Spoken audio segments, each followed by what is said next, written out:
السلام علیکم ناظرین، پروگرام سچ کی آواز کے ساتھ میں ہوں خرم خان اور آپ دیکھ رہے ہیں 91 نیوز۔ ناظرین، آج بہت ہی اہم موضوع پہ بات کرنے کے لیے میرے ساتھ عنایت اللہ عسیر صاحب بھی موجود ہیں۔ 6 ستمبر جو چترال میں واقعہ ہوا اور بہت خاص دورہ کور کمانڈر حسن اظہر حیات صاحب کا چترال میں ہوا اور انہوں نے چترال کے لوگوں سے اسپیشل ملاقات کی اور بہت سی چیزیں وہاں پہ ڈسکس ہوئی۔ عنایت اللہ عسیر صاحب، سب سے پہلے السلام علیکم۔ السلام علیکم، بہت بہت مہربانی، بہت شکریہ۔ شکریہ۔ پروگرام کو شروع کرنے سے پہلے ایک دو چیزیں میں ہائی لائٹ کرنا چاہتا تھا، اس کے بعد آپ کا ڈیٹیل میں تجزیہ اس حوالے سے لوں گا۔ کور کمانڈر صاحب کے وزٹ میں سب سے پہلے جو میں ہائی لائٹ کرنا چاہتا ہوں، چترال کو ایک ڈویژن کا انہوں نے ذکر کیا کہ چترال ڈویژن ہونا چاہیے، اور دوسرا یہ کہ انہوں نے کیڈٹ کالج کی بات کی، اور تیسرا چترال کے روڈز کے حوالے سے انہوں نے بڑے تفصیلی بات کی، اور اس حوالے سے بھی بات ہوئی کہ چترال کی جو سکاؤٹس کی ورتھ ہے اسے مزید بڑھایا جائے اور اس کی تعداد میں اضافہ کیا جائے، اور جو لیویز ہے اس حوالے سے بھی بات ہوئی کہ چترال کے نمائندے تھے، انہوں نے یہ ڈسکس کیا کہ لیویز میں جو بھرتیاں ہوتی ہیں اگر وہ سرحدی علاقوں کو اپرچونٹی دی جائے تاکہ ان لوگوں کو بھی لیویز میں موقع مل سکے اور وہ سرحدوں کی حفاظت کر سکیں۔ سب سے پہلے اس حوالے سے روشنی ڈالیے گا، جو چترال کو ایک علیحدہ ڈویژن کے حوالے سے انہوں نے بات کی تھی، تو آپ کیا کہنا چاہتے ہیں اس حوالے سے؟ اعوذ باللہ من الشیطان الرجیم، بسم اللہ الرحمن الرحیم۔ میں سب سے پہلے تو 91 نیوز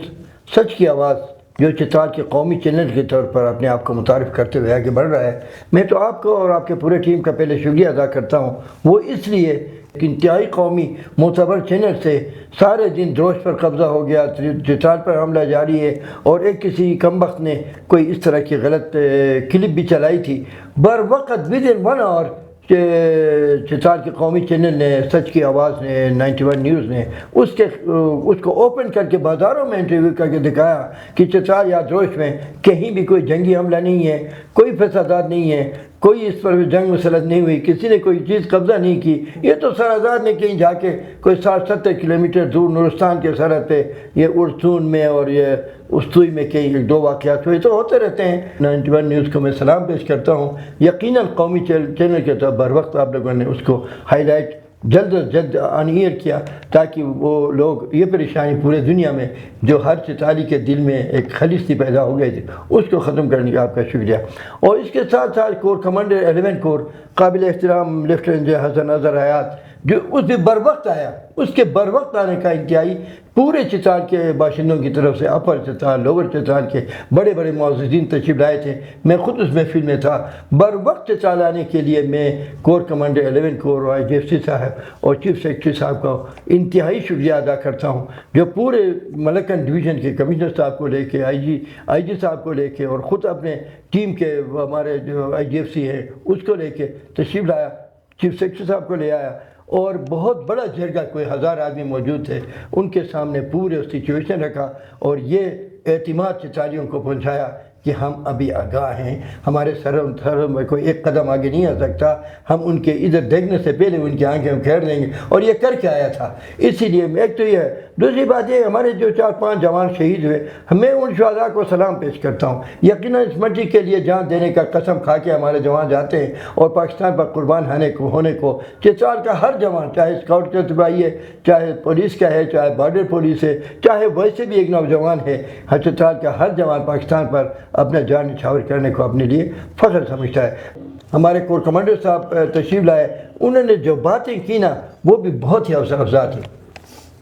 اور اب یہ ڈویژن کی بات جو آپ کر رہے ہیں نا، یقیناً چترال خود ایک ڈویژن سے بڑا ہے۔ ابھی 2 ضلع تو ہو چکا ہے، یہ تو 4 ضلع ہوئے، 6 ضلع ہوئے۔ تورکھو کا الگ ضلع ہونا چاہیے، ملکھو کو الگ ضلع ہونا چاہیے، محسوج کو الگ ضلع ہونا چاہیے، دروش کا الگ ہونا چاہیے، کیونکہ ہمارے 30 وادیاں ہیں اور ہر وادی کی لمبائی 100 کلومیٹر ہے۔ ہر وادی کے ارکڑ کی لمبائی دیکھیں، آپ جائیں اویر کی لمبائی دیکھیں، اسی طرح آپ محسوج کی لمبائی شاندور تک دیکھیں، یرغون تک دیکھیں، تو آپ شیشکو کی لمبائی دیکھیں، ہمارے بمبریت کے 3 وادیوں کو، لاش ویلیز کو دیکھیں، تو ہر ایریا ہمارا جو ہے نا ایک پورے تحصیل کے برابر ہوتا ہے۔ لڑکوں کا آپ دیکھیں، ان کے دروں کو دیکھیں، تو اسی لیے ہمارا سب سے بڑا ضلع ہونے کے ناطے اور ان تنگ وادیوں کے ناطے، مشکل راستوں کی وجہ سے ہمارے چترال کا 2 ضلع ہونا کوئی بڑی بات نہیں ہے۔ اس کے 4 ضلع ہونے چاہیے، 4 کم از کم 4 ورنہ 6 گورنر تھے اسٹیٹ میں، 4 گورنر تھے الگ الگ گورنر، ہمارے 6 گورنر تھے ہمارے۔ محسوس کا گورنر الگ تھا، ترکوں کا گورنر الگ تھا، ملکوں کا گورنر الگ تھا، لوٹکو کا الگ تھا، چترال کا الگ تھا، دروش کا الگ تھا۔ وہ 6 گورنریوں کو 6 ضلع کر کے چترال کو سنبھالا جا سکتا ہے۔ تو میں ڈویژن کی بات کرنا، کمشنر کا چترال کی مشکلات کو سمجھتے ہوئے ایک انتہائی دوررس بات اس نے کی ہے۔ مجھے امید ہے کہ چترال کو ایک ڈویژن کی حیثیت دی جائے گی۔ اگر اپر چترال دیر کو بھی ہمارے ساتھ ملا لیں تو دیر اور چترال ہم تو ایک پڑوسی بھی ہیں، ہمارا تو کوئی فاصلہ آپس میں نہیں ہے، رشتہ داریاں بھی ہیں، اور پرانے زمانے سے ہم اسی دیر والے ہمارے یہاں آتے ہیں، ہم ادھر جاتے ہیں۔ دیر اپر دیر لوور دیر کو ملا کے اگر اس کو ڈویژن بنایا جائے، اور اس کا ڈویژن بھی پھر نیچے نہ ہو، اپر دیر میں ہو یا دروش میں ہو، تاکہ دروش سے دیر کا فاصلہ 1 گھنٹے کا ہے۔ تو اسی طرح دروش میں کھلی میدان بھی ہے، تو وہاں جو مرکز تبلیغ بنا ہے بہت بڑا ڈرونی کا، اس کو ہم ڈویژن طور پر آگے لے جا سکتے ہیں۔ تو 2 ضلع ادھر ہوں گے، اپر دیر لوور دیر، 2 ضلع ادھر ہوں گے، اپر چترال اور لوور چترال۔ تو 4 ضلعوں کا مرکزی علاقہ دروش اس ڈویژن کے مرکز کے لیے بہتر ہوگا۔ زبردست عزیز صاحب، یہ بڑا اہم پوائنٹ چترال کے حوالے سے، اور آپ کو پتہ ہے ہم 91 نیوز کی ٹیم بھی وہاں موجود تھی، میں بھی موجود تھا۔ بڑی اہم بات، اور مجھے بھی یہ سن کے بڑی خوشی ہوئی، چترال میں جو کیڈٹ کالج کی بات ہوئی، اس پہ تھوڑی سی روشنی ڈالے اور ناظرین کو بتائیں۔ میں تو کہتا ہوں چترال میں کیڈٹ کالج آج سے کوئی 10-15 سال پہلے ہونا چاہیے تھا۔ سوات میں کیڈٹ کالج قائم ہے، اسی طرح جو ہے چترال میں کیڈٹ کالج، چترال کے تعلیم سے محبت رکھنے والے لوگوں کے لیے ہمارا ہر بچہ نکلتا ہے تو وہ تعلیم کے لیے اپنے گھر سے نکلتا ہے صبح تیار ہو کر۔ ہمارے تعلیم مشکلات بہت زیادہ ہے، ہمارے کیڈٹ کالج ہمارا رائٹ بنتا ہے، کیونکہ ہم بہت دور بھی ہیں، اور یہ بھی میں آپ کو بتا دوں کہ ہمارے گھر سے سپاہی نکلتا ہے، ہم بہت زبردست قسم کے شکاری لوگ ہیں۔ ہمیں کیڈٹ کالج مل جائے تو چترال کے جوان کوئی 2 لاکھ 3 لاکھ جوان بھی چاہیں تو چترال، کراچی، سندھ سے لے کر بلوچستان سے لے کر یہ گلگت بلتستان سے لے کر کشمیر میں ہر یونٹ میں ہمارے جوان کام کرتے ہیں۔ میں خود بلوچستان سے سپاہی رہا ہوں، تو اس لیے پورے پاکستان کی حفاظت کے لیے چترال کے جوان ہی کافی ہوں گے۔ یہ پہاڑوں میں، آپ کے سیاچن گلیشیر میں، آپ کے دراز میں، آپ کے جو مشکلات میں، چترال کے جوان ان برف کے چوٹیوں پر میں حیران ہوں کہ وہ کس بہادری سے مقابلہ کیا۔ تو اسی لیے درخواست یہ ہے، ہمارے 17-18 جوان بھی اس سیاچن کے وہ معاملے میں شہید ہوئے، تو اسی لیے جو چترال کے جوانوں کے لیے کیڈٹ کالج کا ہمارا رائٹ بھی بنتا ہے، اور چترال کے جوانوں کو پاکستان کی حفاظت کے لیے تیار کرنے کے لیے کیڈٹ کالج اس لیے بھی مناسب ہے کہ چترال میں FCPS کے یرخون سے لے کر آنندو تک ابھی اسکول کھلے ہیں، پرائمری بھی ہیں، مڈل بھی ہیں، ہائی بھی ہیں، ہائی سیکنڈری اسکول بھی ہیں، اور اسی طرح ڈگری کالج بھی ہے آرمی کا۔ مگر اس نے کرنل معین صاحب اپنی گھر والی کو لے کر، میں حیران سلام پیش کرتا ہوں اس کو، اس نے کرنل مراد نے اس کا اسٹارٹ کیا، کرنل معین نے اس کو پورے چترال میں پھیلایا، اور آج بھی یہ تمام اس کرنل مراد کے یادگار کے طور پر دروش کا FCPS اسکول، چترال کا اسکول، چترال میں طلباء کہیں اور سے لانے کی ضرورت نہیں ہوگی، کیونکہ ہمارا اپنا FCPS اسکول ہے، انہی اسکول کے ٹاپر بچوں کو لے آئے۔ اور میری درخواست یہ بھی عارضی طور پر کرے تو دروش میں ہمارے آرمی، پاک آرمی کی اپنی جائیداد موجود ہے، دروش چھاؤنی ہے، ہمارا ہیڈ کوارٹر تھا، صدیاں اس میں ہمارے چترال کے محافظ جوان اس میں رہے۔ دروش چھاؤنی بہت بڑی چھاؤنی ہے، وہ ہر لحاظ سے مکمل ہے، وہاں پہ گارڈنز ہیں، وہاں پہ کھیل کے میدان ہیں، وہاں پہ بڑے بڑے بیرک ہیں، وہاں پہ دفاتر ہیں، VIP دفاتر ہیں، ان کے حفاظت کے لیے بہت بہترین گیٹ ہے، وہاں پہ ہر قسم کی صورت کے ریچارج کے موجود ہیں، تو اسی لیے پانی موجود ہے اور محفوظ ہے، چاروں طرف سے 4 دیواریاں میں لگی ہوئی ہیں، وہ 18ویں صدی کا چھاؤنی ہے، تو آرمی کی اپنی زمین موجود ہے۔ اگر وہ خواہ کیڈٹ کالج کے لیے اس کو آرمی اگر دے بھی دے تو کیڈٹ کالج بھی آرمی کی اپنی ملکیت ہوتی ہے، جب بھی ضرورت ہوگی تو کیڈٹ کالج کو استعمال کر سکتے ہیں، مگر اس کو عارضی طور پر بھی اگر چترال کیڈٹ کالج کو آنے والے، مجھے تو امید یہ ہے، کیونکہ آرمی والے جو بولتے ہیں وہ کرتے ہیں۔ یہ کور کمانڈر صاحب تو ہمارے بڑے فعال اور چترال کے مسائل کو پر ادراک رکھنے والا نوجوان ہے، جن نے کرنل مراد کی جو بات کی ہے نا، کرنل مراد تو چترالی کے طور پر اپنی زندگی گزاری ہے اور چترال کی مٹی کو اپنایا ہے۔ ابھی دوست کے سپلائی میں ان کے مدفن بھی وہیں پہ ہے، ہم ادھر دعا کرتے ہیں، وہ ان کے احسانات کو ہم بھول نہیں سکتے، ہم تو اپنے مسلموں کو کبھی نہیں بھولتے، اسی لیے کرنے مراد کی بات اس نے کہ چتاریوں کا دل خوش کر دیا، وہ ہمارے بالکل ایسا لگتا ہے چتار کی مٹی سے کہیں سے پایا ہوا ہے، تو بڑے عظیم آدمی تھے، ہمارے غم میں خوشی میں چھوٹے چھوٹے محفلوں میں آیا کرتے تھے، ہمارے ساتھ گل مل کر اس نے اپنی نوکری مکمل کیا اور چتار کی مٹی کو مستقل اپنایا اس نے۔ تو اسی لیے اگر چتار کے ایف سی پی ایس اسکولوں سے بچے نکال کے اپنے حکم اور وعدے اور مہربانی کے مطابق کمنگ سیزن میں ابھی دسمبر نومبر میں ہمارے سیزن کے بچے لے سکتا ہے، تو مارچ اپریل میں اگر کیڈٹ کالج کی کلاسیں ہمارے کور کمانڈر محترم اپنے نام کی طرح حسن اظہر حیات چترال کی حیات کی زندگی کے لیے کیڈٹ کالج کی سنگ بنیاد پر کی کلاسوں کا آغاز کر لے تو پوری چترال کی کام اس کو پوری زندگی تا قیامت اس کے احسان کو ہم نہیں بھولیں گے۔ آصیر صاحب، کور کمانڈر صاحب نے چترال کے روڈز کے حوالے سے بات کی اور انہوں نے چیف سیکرٹری صاحب کو بھی اس چیز پہ فوکس کیا کہ جہاں پہ روڈ شروع ہوتا ہے تو اس طرح نہ کیا جائے کہ اگر 5-6 مختلف ڈائریکشنز میں یا مختلف روڈز پہ کام ہو رہا ہے تو وہ فنڈز کو اس طرح مینیج کیا جائے۔ اب یہ ہوتا ہے کہ مختلف جگہوں پہ فنڈ جب دیا ہوتا ہے تو کوئی ایک روڈ بھی کمپلیٹ نہیں ہو پاتا، تو انہوں نے اس چیز پہ ضرور فوکس کروایا، انشور کریں کہ جو اگر کوئی ایک روڈ بن رہا ہے تو ایٹ لیسٹ اس کو پوری پلاننگ سے کیا جائے، اس کو اچھے طریقے سے بنایا جائے۔ اور یہ چیز بھی وہ کہہ رہے تھے کہ میں اب تک حیران ہوں، چترال اتنا بڑا ضلع ہو کے اور چترال جیسے لوگ اور چترال جیسے محبت کرنے والے لوگ اور چترال میں جس طرح ٹورسٹ آتے ہیں تو اب تک یہ محرومیوں کا شکار رہا ہے اور بار بار وہ روڈز کی بات کر رہے تھے۔ تو تھوڑا سا آپ بتائیں کہ جس طرح انہوں نے ان چیزوں کو ہائی لائٹ کیا ہے تو آپ کیا سمجھتے ہیں؟ مختلف لوگ بھی اس چیز پہ بات اٹھاتے ہیں روڈ کے اوپر،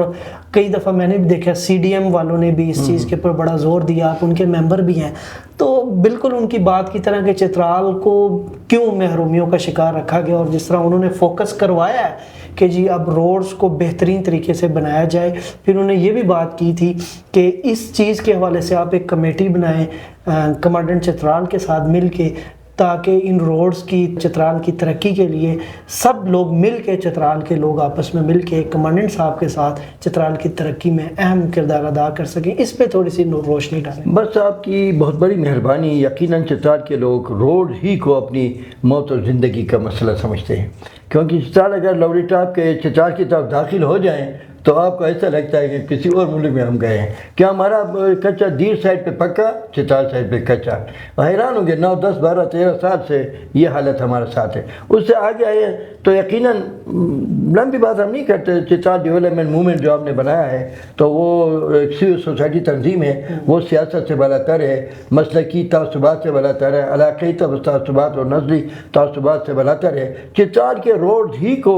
چترال ڈیولپمنٹ موومنٹ چترال کی ترقی کا ذریعہ سمجھتا ہے، تو اسی کو ہم ٹارگیٹ بنا کے کام کرتے ہیں۔ مگر عجیب بات یہ ہے کہ ہمارے فنڈ جو ریلیز ہوتے ہیں ان کو خرچ کرنے سے پہلے وہ ختم ہو جاتے ہیں، تو اسی لیے چترال میں ایک ساتھ مستوئی تک مختلف جگہوں پہ ایسے تیار ترکول کو اکھیڑ کے ایسا لگا کہ کل ہمارے ترکول کی روڈ جو ہے دوبارہ بحال ہو جائے گی۔ مگر بدقسمتی ہماری یہ ہے کہ بغیر پلاننگ کے اس وقت پتہ نہیں ترکول کھولنے کے ان کو زیادہ پیسے ملے، کیا ہوا، ترکول کو 70 کلومیٹر ہمارا تیار ترکول روڈ میں اکھاڑ کے پھینکا۔ اکھاڑتے خیر ہے، یقیناً بنانے کے لیے اکھاڑنا تو پڑتا ہے، کم از کم اس کے کوئی نہیں کہتے، اگر پلاننگ میں تھی تو اکھاڑنے سے پہلے ان کو پکا کرنے کا پلان بھی ان کے پاس ہوتا تو بہت اچھا تھا۔ ابھی جو گورنمنٹ آئی تھی اس گورنمنٹ نے کوئی 5.5 ارب روپیہ چترال مستوئی چندور روڈ کے لیے بجٹ میں رکھا ہے۔ اسی طرح 1 ارب 50 کروڑ روپیہ چترال آئیون کیلاش ویلیز کے لیے رکھا ہے۔ 1 کروڑ روپیہ چترال گرم چشمہ روڈ کے لیے بجٹ میں منظور ہوا ہے، حکومت پاکستان نے منظور کیا ہے، کسی گلی کی بات نہیں تھی وہ، تو وہ پیسے منظور ہو کر چترال یا NHA والوں کو کیوں نہیں ملتے؟ تو جون میں منظور ہوا، جون جولائی اگست سپتمبر اکتوبر، ابھی اکتوبر کے بھی 10 تاریخ کے قریب ہے۔ فالو اپ کیوں نہیں ہوتا؟ یہ حیران ہوں حضرت کے ساتھ فالو اپ کیوں نہیں ہوتا؟ اصل بات یہ ہے کہ پیسے منظور ہو کر اسلام آباد میں بیٹھے ہوئے ذمہ داران ایک دن اس کے لیے نکال کر پیسے منظور ہو چکے ہیں، چلو ان کو NHA تک پہنچا دیتے ہیں یا سڑک کی حکومت کو پہنچا دیتے ہیں تاکہ کام چلے۔ ایک تو یہ، دوسری بات یہ ہے کہ وہ پیسے کیوں نہیں ملا ابھی تک NHA کو؟ ابھی دوبارہ کام کھڑے ہیں، 2-3 جگہ بلاسٹنگ تو ہو رہی ہے مگر ہمارا آئیون روڈ پہ کام فی الحال رکا ہوا ہے، 1 ارب ان کو نہیں ملا، 1 ارب روپے سروے کے لیے۔ یہ نیا بہترین روڈ ہے، یہ ہمارا سینٹرل ایشیا کے ساتھ ملانا ہے اس کو۔ یہ اتنا ہم 93 سے 1993 سے یہ روڈ سروے ہو کر پڑا ہوا ہے، اس کو دوبارہ ری الائنمنٹ کر کے، محفوظ کر کے، علاقے کے بڑوں سے بات کر کے، مشورہ کر کے اس کو مستقل شاہی شاہراہ بنانا ہے۔ اس پر ایک آنے کا کام نہیں ہو، پیسے کیوں نہیں پہنچتے، سروے کیوں نہیں ہوتا، محسوس چترال محسوس چندور روڈ پر کام کیوں بند ہے؟ تو اس کی وجہ سے میں حیران ہوں۔ یہ پلانٹ، یہ بولڈیزر، یہ تمام چیزیں آ کر کھڑی ہیں، کرایہ ان کا حکومت پاکستان ادا کرتا ہے، کام نہیں ہوتی۔ خرم صاحب، مجھے عجیب بات یہ لگتی ہے، ہم روڈ کیا بنائیں، عمارتیں کیا کریں، تعمیر کیا کریں، ایک کمیٹی ابھی تک نہیں بنا سکے۔ کور کمانڈر آیا اور یہ انتہائی زبردست بات کی اس نے، کمانڈنگ صاحب کے ڈپٹی کمشنر صاحب خود اسٹیج کر رہے تھے، ان کے سامنے چیف سیکرٹری کے سامنے کمشنر صاحب موجود تھے۔ اس محفل میں یہ بات ہوئی تھی، آپ چترال کے تعمیر و ترقی کے لیے، روڈز کے کام میں تیزی لانے کے لیے اور تعمیری منصوبوں کی تکمیل کے لیے جلد از جلد چترال میں آپ سول سوسائٹی سے نمائندے لے کے، مختلف لوگوں کو، علاقائی نمائندگان کو لے کے اور چترال کے ترقی سے دلچسپی رکھنے والے افراد کو لے کے ایک کمیٹی بنائیں اور اس کمیٹی کا اجلاس بلائیں۔ بس خرم صاحب، ابھی تو ہمارا انتظار یہ ہے کہ ابھی بلائیں گے، ابھی کوئی کمیٹی بنے گی، ابھی کوئی اجلاس ہوگا، ابھی سفارشات تیار ہوں گے۔ وہ تو سپٹمبر میں پروگرام ہوا،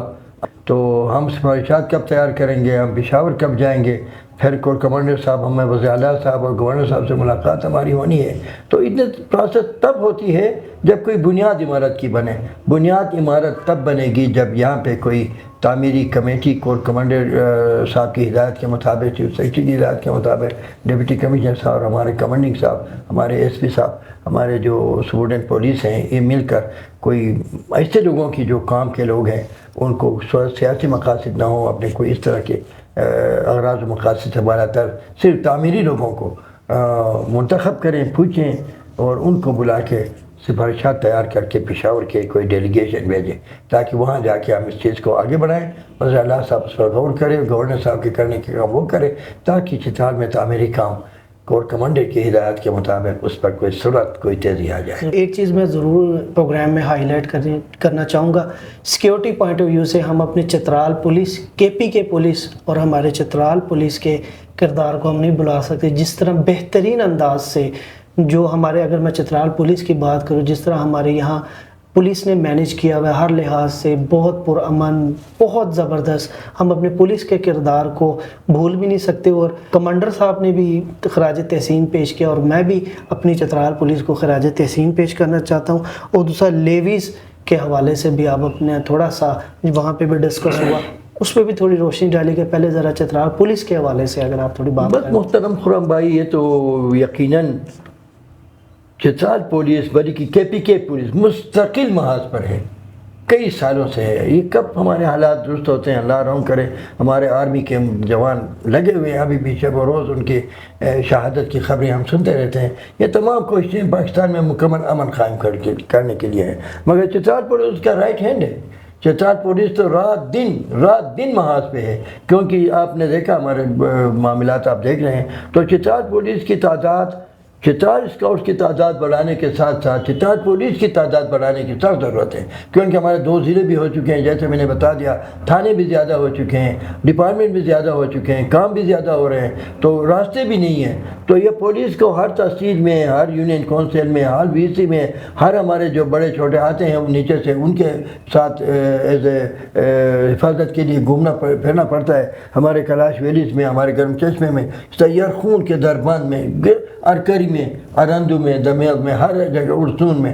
تو یہ یقیناً چترال پولیس کی تعداد بڑھانا، استعداد بڑھانا، جیسے کور کمانڈر نے یہ بڑی زبردست بات کی کہ چترال KP پولیس کو کچھ پیسے مرکزی حکومت نے ریلیز کیے تھے، کوئی 40 ارب کچھ اس طرح کی باتیں اس نے کی تھی، میں صاحب نہیں سن سکا، مگر وہ اس پیسوں میں سے 1 روپیہ خرچ نہیں ہوا، وہ ابھی تک لیپ ہو کر میرے خیال میں پڑے ہیں۔ کور کمانڈر صاحب کے اس اشارے نے مجھے یہ امید دلائی ہے کہ چترال پولیس KP پولیس کی کیپیسٹی بڑھانے، موجودہ جدید ہتھیاروں سے لیس کرنے اور موجودہ جو دہشت گردی کا جو گوریلا وار ہے اس کا مقابلہ کرنے کے لیے ان کی کیپیسٹی بڑھانی ہے، اور چترال پولیس کی تعداد کم از کم دگنا کرنا چاہیے۔ اور ایریا بڑھ گیا، آفیسر زیادہ ہو گئے، دفاتر زیادہ ہو گئے، 2 ضلع ہو گیا، اس لیے چترال پولیس کے جوانوں کو اور زیادہ تربیت دے کر تعداد زیادہ ہے۔ اس کے بعد لیوی کی بات جو آپ نے کی ہے، یقیناً ان کا نام ہی بارڈر پولیس ہے، تو بارڈر پولیس کی تعداد بہت کم ہے، بالکل قلیل ہے، تو اس سے تو ان کی تعداد بڑھانی ہے، اور تمام وہاں بھی لوگوں نے یہ مطالبہ کیا کہ ان کو کم از کم جو ہے، اور ان کی تعداد بڑھا کر بارڈر ہی کے جو علاقے ہیں بالکل لنکنگ ٹو بارڈر، اس علاقے سرحدی علاقے کے لوگوں کو، شخنندہ کے لوگوں کو، کلاش ویلیز کے لوگوں کو، ارسون کے لوگوں کو، اسی طرح جنجیلیت کے لوگوں کو، بریج کے لوگوں کو، رمبور کے لوگ، گوبر اور یارخون کے لوگوں کو، داربند وہ بھی آخری بروغل کے لوگوں کو، ان کو اگر بارڈر پولیس میں لے کر ان کی بہترین تربیت کر کے ان کو اگر وہاں پہ ذمہ دار ٹھہرایا جائے تو یقیناً ہمارے سرحدوں کی حفاظت، چونکہ ان کی ذمہ داری بھی ہے، اسٹیٹ کے ساتھ بھی چترال اسٹیٹ ان کا معاہدہ یہ تھا کہ سرحدات میں ہمیں رکھیں، ہم باہر سے آنے والوں کا ابھی تک کرتے رہے، وہ ابھی تک وہ عام سول باشندے بھی جو سرحدات میں ہیں انہی نے ہمارے سرحدات کی حفاظت کی ہے۔ تو آج بھی اگر ہم بارڈر پولیس میں اور چترال پولیس میں سرحدی علاقوں کو اگر ہم نے لیا تو یقین کیجئے وہ اپنے علاقے کے تمام راستے جانتے ہیں، سردیوں کے برف باری میں اور سخت سردی میں یہ وہاں جا کے کسی کو 1 انچ بلکہ ان کے علاقے بھی لے کر چترال میں شامل کر سکتے ہیں، یہ کرنی چاہیے۔ اور چترال پولیس کے لیے تو میں خراج تحسین پیش کرتا ہوں ان کو کہ رات دن جب بھی کوئی واقعات ہوتے ہیں تو سب سے پہلے پہنچ جاتے ہیں۔ عزیز صاحب، پروگرام کے آخر میں آپ ایک میسیج میں ضرور لینا چاہوں گا، اور میں خود بھی بات کرنا چاہوں گا کہ دیکھیں ہمیشہ ہمارے لوگوں پہ، پاکستان پہ جب بھی مشکل آئی ہے، میں نے ہر پروگرام میں کہا ہے کہ ہمیں اپنے پاک آرمی کا، اپنے چترال اسکاؤٹ کا ہمیشہ ساتھ دیتے بھی ہیں، دینا چاہیے، کیونکہ بیرونی طاقتیں یہی تو چاہتی ہیں اور وہ اپنے پلان میں کامیاب ہونے کی کوشش کرتی ہیں، لیکن انشاءاللہ وہ کبھی کامیاب نہیں ہو پائیں گی۔ ان کا ایک ہی مقصد ہے پاکستان کو کمزور کرنا، آپس میں مجھے آپ کو لڑانا، لوگوں کو لڑانا، اپنے فوج کے بارے میں غلط طریقے سے اس طرح کے پروپیگنڈے کیے جاتے ہیں کہ ہم پاکستان کو کمزور کریں۔ اگر ہم پاک آرمی کو ہم کسی طرح کمزور کرنے میں کامیاب ہو پائے تو ہم پاکستان پہ قبض ہو جائیں گے۔ تو آپ ہم جتنے بھی دیکھنے والے لوگ جو پروگرام دیکھ رہے ہیں کہ ہر مشکل وقت میں دیکھیں یہاں شہادتیں ہوئی، بر وقت فوری طور پہ آ کے سارا کمانڈ ہماری پاک آرمی چترال اسکاؤٹ نے سنبھال لیا۔ تو ایک چھوٹا سا پیغام عوام کو آپ کیا دینا چاہتے ہیں کہ ہمیں کیا کرنا چاہیے نلا؟ بس ایک تو یہ ہے کہ ہمیں کم از کم اپنے پاکستان کی پوزیشن کو سمجھنا چاہیے۔ ہمارے مشرقی سرحدات تو ہندوستان کے ساتھ مستقل 1947 سے ہم ٹینشن ہی میں ہیں، ان کو جب بھی موقع ملتا ہے ہمیں نیچے دکھانے کی کوشش کرتا ہے، اور پاکستان کے سپاہی جان ہتھیلی پہ لے کے محاذ پہ ہوتے ہیں، ان کے جنازے آتے ہیں، مہینے میں 2-3 جنازے ہم اٹھاتے ہیں۔ تو آج پاکستان آرمی زندہ باد ہی کا پیغام میں دوں گا۔